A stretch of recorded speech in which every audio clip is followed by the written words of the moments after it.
Welcome to DIY Solar and Wind. If you want to make your own electricity, your own solar pool heater and such, click on the links down below. We'll teach you how to take your house off grid, one solar panel at a time.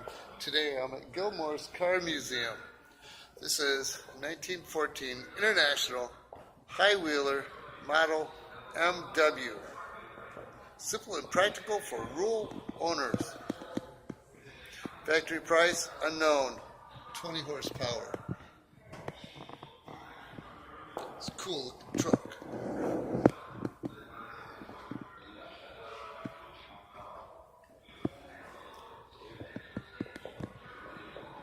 I don't have very good lighting back on this side.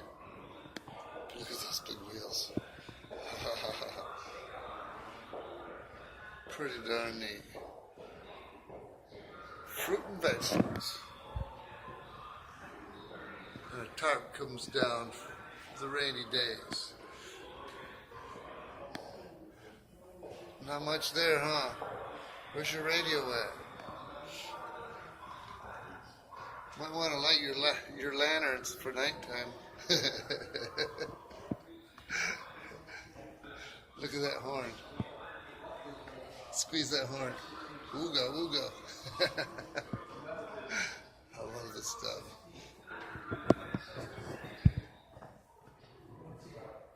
Look at those lamps. Looks like that one is electric. Alright. 1914 International Highwheeler Model MW. And have a nice sunny day.